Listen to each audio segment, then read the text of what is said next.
La Constitución política es la norma suprema del Estado, pues sirve para separar los poderes del gobierno y para establecer los derechos fundamentales del pueblo. Se diferencia de las leyes y otras normas, pues estas son creadas por un poder instituido, es decir, un poder que fue establecido para determinado fin por una autoridad superior. En ese sentido, las leyes específicamente son creadas por aquella institución que en muchos países se les conoce como Congreso, Senado, Asamblea, etc. El dichoso poder legislativo, el poder que legisla, que crea leyes. En cambio, la Constitución es creada por el poder constituyente, es decir, un poder no establecido por una autoridad superior, sino ese poder que surge de la necesidad conjunta del pueblo por definir o redefinir los principios fundamentales de su Estado. Todos los ciudadanos participamos de dicho poder, pero no directamente,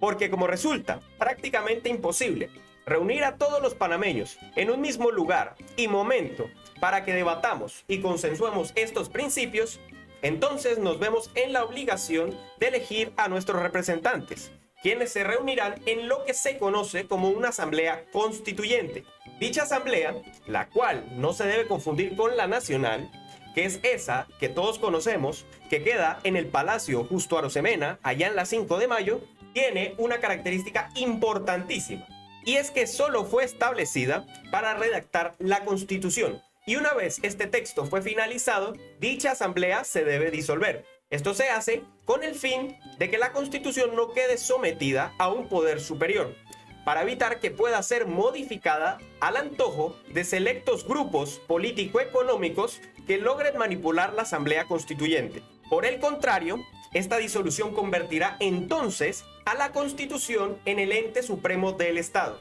del cual se ramificarán los poderes que lo conforman. La Asamblea Constituyente no puede ser permanente como la nacional porque solo es un mecanismo temporal para que el poder constituyente, es decir, el poder del pueblo en su estado puro, se pueda manifestar. Pero entonces se puede llegar a pensar que igual existe el riesgo constante de que selectos grupos de poder tengan la capacidad de activar fácilmente este poder constituyente para modificar la Constitución a su antojo. Pero realmente no es tan fácil, ni siquiera para estos grupos, porque para tal objetivo se necesita que todos los panameños estemos de acuerdo en activar dicho poder. Y yo creo que todos los panameños sabemos muy bien lo difícil que resulta que nos pongamos de acuerdo con cualquier cosa. Pero es precisamente en esa diversidad de opiniones e inclinaciones políticas donde reside el equilibrio del cual surge el espíritu democrático de nuestra nación,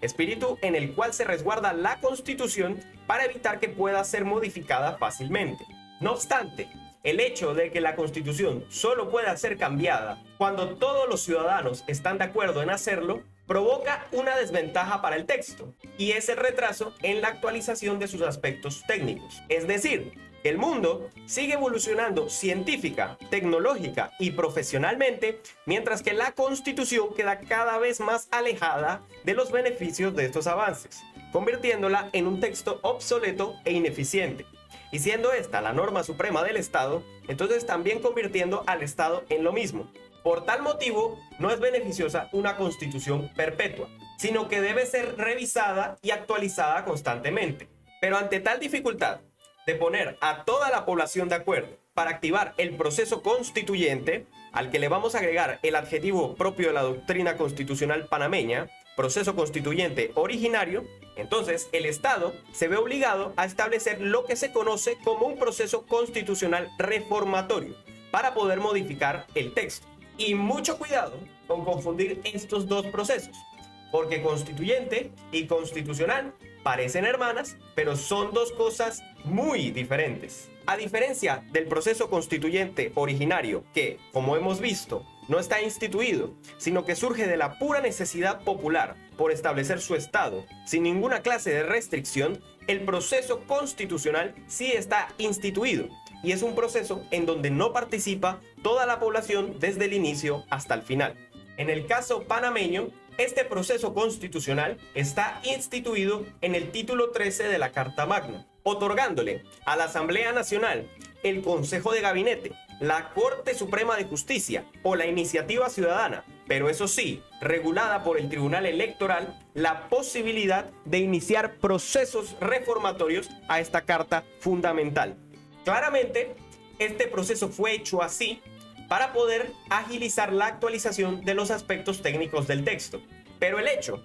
de que un poder inferior a la Constitución pueda ponerse por encima de ella para modificarla, como si este fuera el poder constituyente,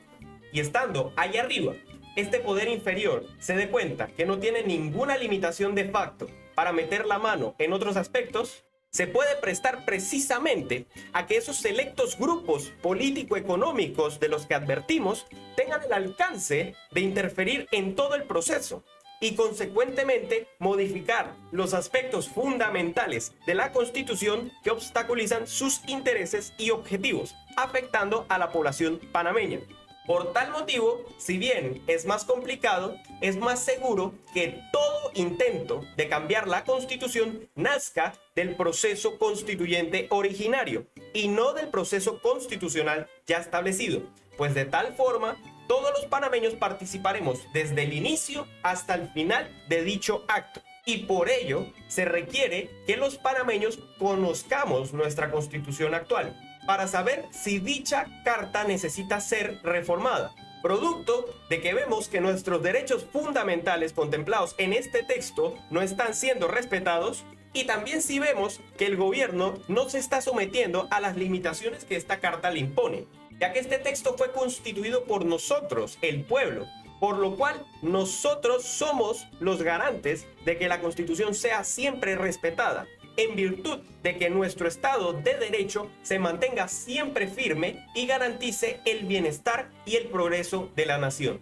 Ante todas estas dificultades que presenta el derecho constitucional, uno se pregunta por qué es tan complicado, a lo cual yo les digo que toda duda que nos generó la teoría se puede responder con un repaso de la historia. Es entonces que concluimos este video, donde hemos aprendido las bases teóricas necesarias para comprender el concepto y la importancia de nuestra Constitución política. Bases que serán complementadas con un estudio histórico del derecho constitucional. Una vez ya dominada la teoría y la historia, nos vamos a divertir con la lectura de los títulos de nuestra Carta Magna para saber lo que dice cada uno de los 328 artículos que establecen los principios de nuestra república. Agradezco a todos los que han llegado hasta el final de este video, pues con eso me demuestran su interés por ejercer junto a mí sus derechos civiles y políticos en pro de la revitalización de la democracia panameña. Y aprovecho la ocasión para reiterarles las seguridades de mi alta estima y distinguida consideración.